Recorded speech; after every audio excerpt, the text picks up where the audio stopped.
Hi, my name's Kent Morris. I'm a Barkindji artist, part of the WILAM BIIK exhibition.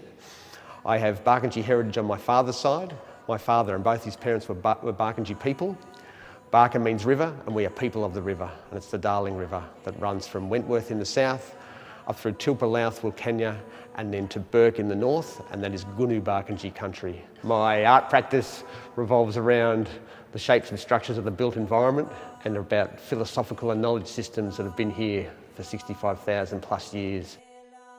My work also incorporates native birds as a mark of acknowledgement and respect to this country having the oldest birds on the planet, 53 million years ago, for parrots, songbirds and pigeon families started here.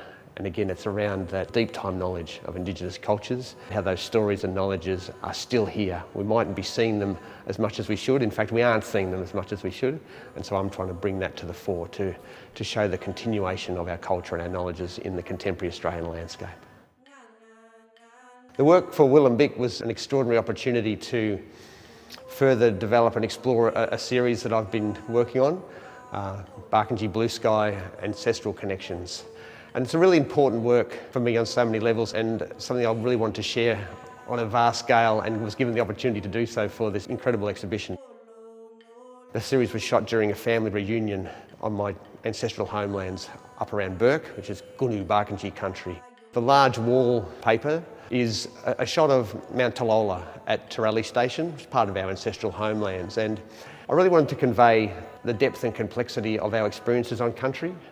Around the time prior to that station, the incursions of colonisation came in, and our oral history states that there were only around 20 or so Gunu Barkindji people who survived not only the killings but the disease and all of the impacts of colonisation that came into northwestern New South Wales and to most parts of the country. So Tarrawarra Station was a place where my ancestors walked onto and were able to survive and to rebuild.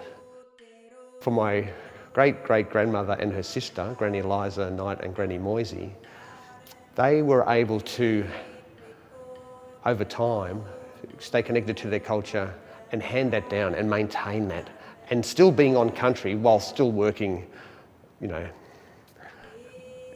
less than ideal conditions.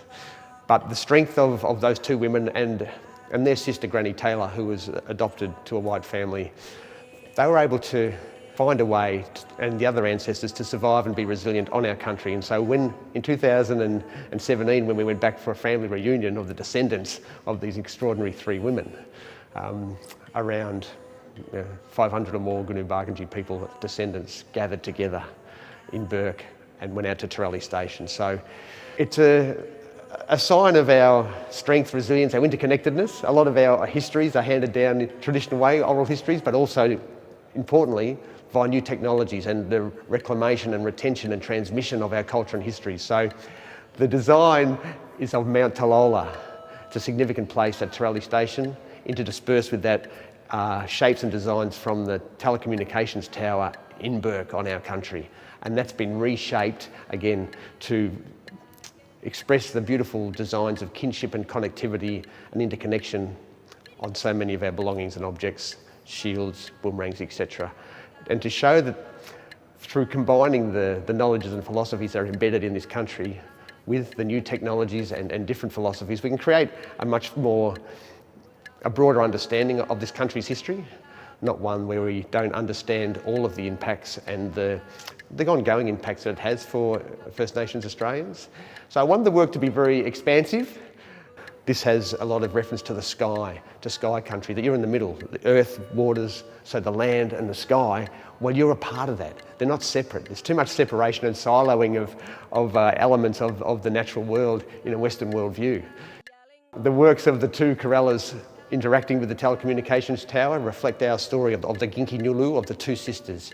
And this is the two sisters as part of the dwarf galaxies that orbit the Milky Way.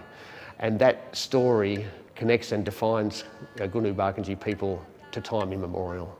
That our stories, our connections are ever and ongoing, and that we see ourselves as a part of something bigger than ourselves. And again, I think that's a philosophy that this country needs to embrace around less focus on the individual, more on community and of course the environment, which is so important for us now, that we are all part of that.